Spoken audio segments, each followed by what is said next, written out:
Hey, good morning, Math 7 students. So today we are doing writing decimals as fractions, and then we're doing rewriting decimals as fractions challenge. These are, I think, the way I'm going to instruct you. I think I'm going to do a great job and make it very easy. So first thing to do this, to express a decimal as a fraction, notice that this number right here after the decimal is 63. So anything goes after the decimal goes in your numerator, 63. Then we're always going to start the denominator with a 1, and then we're going to add some zeros. And then, how many numbers come after the decimal in this? When you look here, how many numbers? 2, right? So we put a 1, and then for each number after the decimal, you put a 0 in its place. Since there's 2 numbers after the decimal, we put 2 zeros in there. So we have 63 over 100. Since that cannot simplify, that's our answer, 63 over 100. Let's try another one. All right, what is this number after the decimal? Isn't it just 9? So we put a 9 up on the top. Yeah, we don't need the 0 in front of it. But we do need that 0 to include how many numbers come after the decimal. You might say it's 2 numbers after the decimal. So again, we start with a 1, and then we add 2 zeros because there's 2 numbers after the decimal. Again, this one cannot be simplified. So again, that's our answer.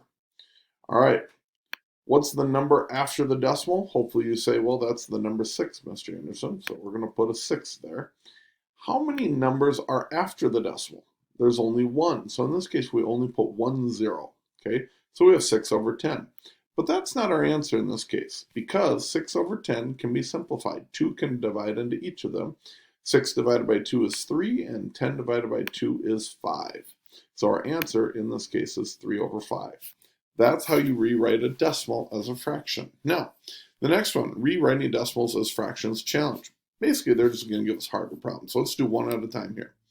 They want us to express 0.8342 as a fraction. Well, how many numbers are after the, first of all, it's 8342, and then how many numbers after the decimal? So when we come down here, so we wrote that as 8342 on the top, and then a 1 with 4 zeros after it on the bottom. Now, both of those are even numbers, so I can divide them both by 2. Gives us a nice little fraction. Right there, that can't be simplified. Yeah, I know, it's a big number. That's why we call this one a challenge, guys. Oh, there's my spinning beach ball of death. I don't know if you guys see that, but I do for a moment. Give me a moment. There it is. And there's our answer. Let's do another one. We're going to rewrite this one. Yeah, 2826 goes on the top. 1 with 4 zeros on the bottom. Perfect. They're both even numbers. I can divide them both by 2. So we get to here. And that's our answer. Yep, pretty simple. I'm thinking you're going, well, you know, that's not very hard at this point. So let's switch it up a little bit. Let's have you take a mixed number, 12.28. Again, we're worried about the number that's after the decimal. The number that's before the decimal goes before. So the 12 in front of the decimal just goes out here as a whole number. The 0.28 is the part that we write as a fraction, 28 over 100. And then can we simplify it? Well, actually, we can divide both of these by 4. So it would be, it's down here somewhere. Where'd you go? Where'd you go?